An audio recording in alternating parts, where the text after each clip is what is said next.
కానీ editing team పడుతున్న శ్రమ కానీ మ్యూజిక్ టీం పడుతున్న శ్రమ కానీ వీటన్నిటినీ ఒక క్యాప్టెన్గా ఒక షిప్ క్యాప్టెన్గా తను ముందుకు తీసుకెళ్లే విధానం హరీష్ శంకర్కి మనస్ఫూర్తిగా నేను నా అభినందనలకు మించి వీటన్ని నా గుండెల్లోంచి నా ప్రేమపూర్వకంగా తెలియజేస్తాను. Hats off to Harish, you have done a brilliant job and wonderful job. Harish శంకర్కి మనం చెప్తా ఉన్నాను, చాలా కమిటెడ్ వ్యక్తి. నేను ఒకటేం చెప్తుంటే అనవసరమైన కాంట్రవర్సీస్కి వెళ్ళగా బాబు నువ్వు వదిలేసి అని చెప్తా ఉంటాను. ఏంటంటే ఇందాక అన్నాను కదా, మన సుమా గారు అడిగితే ఆ ఇచ్చి పడేసే గోత్రం నాది కదా హరీష్.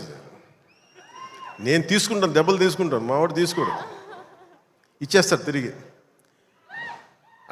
అంటే ఇలాంటి వాడు నా ఉద్దేశంలో ఈ రోజున ఒక రోజున మన తెలంగాణ నేలకి పనిచేస్తాడు, మన భారతదేశానికి కూడా పనిచేస్తాడు. అంత సత్తా ఉన్నాడు, చాలా పాండిత్యం ఉన్నవాడు, గొప్ప dialogue writer, story writer, and amazing director. అలాంటి డైరెక్టర్ నన్ను ఊహించుకొని నేను చాలా చేయలేను, నాకు నేనుగా నేను ఊహించుకోలేను నేను నా గురించి. కానీ ఇలా బాగుంటుంది, మీ మనసులో ఆకాంక్షలు ఎలా ఉంటాయి, ఏం చేస్తాడు అని చెప్పి రాసుకొని నా చేత చేయించి ఇవన్నీ మీకు ఈరోజు నాకు సినిమా గురించి మీరు చూడండి అద్భుతంగా ఉంటుందని చెప్పడం నాకు ఎప్పుడు ఎబ్బెట్టిగా ఉంటుంది, ఇబ్బందిగా ఉంటుంది. నా సినిమా నేను నమ్ముకోలేను, చూడడం చెప్పలేను. కానీ నాకు సినిమా డబ్బింగ్ అప్పుడు చూస్తాను, లేదంటే నేను టెక్నికల్ ఆస్పెక్ట్స్ చూసేటప్పుడు ఉండేది. కానీ ఈ సినిమాను చూస్తున్నప్పుడు ఖచ్చితంగా గబ్బర్ సింగ్ తర్వాత అలాంటి విజయం సాధించాలనేది మీ అందరి ఆశయాలతో ఖచ్చితంగా ఇది గబ్బర్ సింగ్ అంత విజయం సాధిస్తానని చెప్పి నేను మనస్ఫూర్తిగా నేను కోరుకుంటున్నాను, అభిలాషిస్తున్నాను. కాదు ఇది నేను ఎక్కువ ఎందుకు చెప్పట్లేదంటే ఫైనల్ వర్డిక్ట్ ఎప్పుడు ప్రజలదే, అభిమానులది, తెలుగు ప్రేక్షకులది. మీరు ఏం నిర్ణయిస్తారో ఇది మీ చేతుల్లో ఉంది. కానీ మా నుంచి తప్పు లేకుండా అయితే సినిమా చేశాం. ఒక యాక్టర్గా నేను కావచ్చు, టెక్నీషియన్స్గా కావచ్చు, హరీష్ శంకర్ స్క్రీన్ ప్లే కావచ్చు, నిర్మాతల తాలూకు ప్రొడక్షన్ వాల్యూస్ కావచ్చు, టెక్నికల్ ఎఫర్ట్స్ కావచ్చు, నాతో పాటు యాక్ట్ చేసిన నటీనటులు కావచ్చు, మేము మా జాబ్ చాలా బ్రిలియంట్గా చేసాం, బెస్ట్ ఎఫర్ట్స్ పెట్టాం ఇన్ గివెన్ సర్కమ్స్టాన్సెస్. ఇది గబ్బర్ సింగ్ అంత విజయం సాధించాలని మనస్ఫూర్తిగా నేను కోరుకుంటున్నాను. సినిమా కూడా చాలా ఎంగేజింగ్గా ఉంది, ఎంటర్టైనింగ్గా ఉంది అనిపించింది నాకు చూస్తూ ఉంటే. సో ఇది ఒక మాస్ ఎంటర్టైనర్గాను, లేదంటే మీరు ఎలా చూస్తారు నేను కూడా 19th ఉగాది రోజున మీరు ఎలాంటి తీర్పునిస్తారు, మీకు ఎలా నచ్చదు నేను కూడా ఎదురు చూస్తూ ఉన్నాను.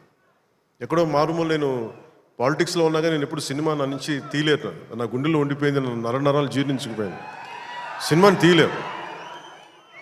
ఇందాక హరీష్ చెప్తున్నట్టుగా ఒక పాటలు కానీ సాహిత్యం కానీ వింటూ ఉంటాం. అలాగే ఒక మంచి సినిమా, ఒక మంచి కథ, మనం చాలా లోలో ఉన్నప్పుడు ఒక సినిమా చూడగానే, ఒక సన్నివేశం చూడగానే మళ్ళీ జీవితం మీద మళ్ళీ మనకు ఆశ వచ్చి ముందుకెళ్తాం. చాలాసార్లు ఎన్ని ఇబ్బందులున్నా, ఓటములు తట్టుకున్నా ఒకసారి సినిమా అనేది మనకి అబ్రాడ్లాగా పార్కులు ఉండవు, మనకి చిన్న చిన్న ఇళ్ల మధ్యలో ఉండవు, రోడ్ల మీద నడవడానికి సరైన పేవ్మెంట్స్ ఉండవు. అన్ని ఇబ్బందుల మధ్యలో కూడా భారతదేశంలో, ఎస్పెషల్లీ దక్షిణ భారతంలో సినిమా చాలా కీలకమైనది. సినిమా అనేది లేకపోతే ఎంత క్రైమ్ పెరిగిపోతే మనం ఊహించలేం. ఒకసారి బెంగళూరులో రాజ్ కుమార్ గారిని వీరప్పన్ ఆయన కిడ్నాప్ చేసినప్పుడు, this is observation by Karnataka police, సడన్గా స్పైక్ అయిందండి క్రైమ్. సినిమాలన్నీ 100 రోజులు పైన బంద్ చేసేటప్పటికి. మీరు సినిమాల్లో నిజంగా కొన్ని ఇబ్బందులు ఉంటాయి, ఒకసారి మరి ఎక్కువ మంది గుమిగూడవచ్చు, ఇవన్నీ ఉంటాయి. కానీ సినిమాని తెలుగు ప్రేక్షకుల నుంచి కానీ భారతదేశం నుంచి కానీ తీయలేము. Entertainment is the soul of this nation, అది మన సంస్కృతి తాలూకు మూలాలు ఇవన్నీ. అందుకని ఈ సినిమాని తీసేయలేము మన జీవితాల్లో నుంచి. అలాగే నాకు ఎప్పుడు ఏ హీరో విజయం మీద నాకు ఎప్పుడు ఇన్సెక్యూరిటీ ఉండదు, అందరూ బాగుండాలని కోరుకుంటాను. సర్వే జనం సుఖినో భవంతు అంటే నేను ఒక్కనే బాగుండాలి, మిగతా వాళ్ళు పోవాలి మనం కాదు, అందరూ బాగుండాలని కోరుకుంటాను. అలాగే నేను చాలా పర్యాలు చెప్తూ ఉంటాను. ఉదాహరణకి నేను టుడే ఈ మన ఏపీ గవర్నమెంట్కి సంబంధించి టికెట్స్ ఇవన్నీ అడుగుతూ ఉంటే నేను అది ఒకటి అనుకుంటాను. First of all ticket hikes ఇవన్నీ ఏంటి, ఇట్ ఈస్ అబౌట్ ఎవరిని ఎక్స్ప్లాయిట్ చేయడం కాదు కదా. Cinema is not a compulsory మన గన్ పాయింట్లు పెట్టి మీరు చూడాలనుకో మన చాయిస్ ఉంది. ఈరోజు నెట్ఫ్లిక్స్ ఉంది, ఈరోజు మనకి అమెజాన్ కావచ్చు, మల్టిపుల్ ఓటీటీ ప్లాట్ఫామ్స్ ఉన్నాయి. ఫస్ట్ డే వెళ్ళి చూడాలనుకోవటంలో కూర్చోబెట్టి వీళ్ళు ఇంత ఖర్చు పెట్టుంటారు. దీనికి ఒకసారి నన్ను అడుగుతూ ఉంటారు. నా సినిమాలకి నేను ఇంకా తక్కువ రేట్లు ఇచ్చుకున్నాను, కానీ మిగతా హీరోల సినిమాలకి నేను ఎక్కువ రేట్లు ఇచ్చిన చెప్పి తెలియజేసాను. నా దగ్గరికి వస్తారు, అస్సలు నాకు సంబంధం లేదు, నేను ఏదైనా ఉంటే నేను ఒకటే అడుగుతాను. ఆంధ్రప్రదేశ్కి ఏదైనా సినిమాలు వచ్చి మిగతా హీరోలు నిర్మాతలు వచ్చినప్పుడు నేను ఒకటే అడుగుతాను, మీరెవ్వరూని దేహి అనకండి దయచేసి. మీరు దేహి అంటూ నాకు మీరు ఎంత కష్టపడి తీస్తారో నాకు తెలుసు. పైగా మీరు పెంచిన ప్రతి రూపాయిలో యు పే 18% జిఎస్టీకి వెళ్తుంది. వదిలేస్తే ఎవరో బ్లాక్లో టికెట్లు అమ్ముకొని మళ్ళీ అది క్యాష్గా వెళ్ళిపోద్ది. అది గవర్నమెంట్కి రెవెన్యూ కాదు, ఎవరికి. అందుకని చెప్పి దీన్ని బేస్ చేసుకొని నేను ఆంధ్రప్రదేశ్కి ప్రత్యేకించి అది ప్రభుత్వం ఎన్డీఏ ప్రభుత్వం కాబట్టి నేను మనస్ఫూర్తిగా ఇర్రెస్పెక్ట్ ఆఫ్ హీరో, పుష్ప కావచ్చు, లేదంటే మన జూనియర్ ఎన్టీఆర్ గారు కావచ్చు, మహేష్ గారిది కావచ్చు. మహేష్ గారు సినిమా రిలీజ్ అయిందో లేదు తెలియదు కానీ నాకు ఈ మధ్యకాలంలో ఏ సినిమా వచ్చినా కానీ ఇంక్లూడింగ్ కల్కి ప్రభాస్ గారి కావచ్చు, ఇంక్లూడింగ్ మన కాంతారా కూడా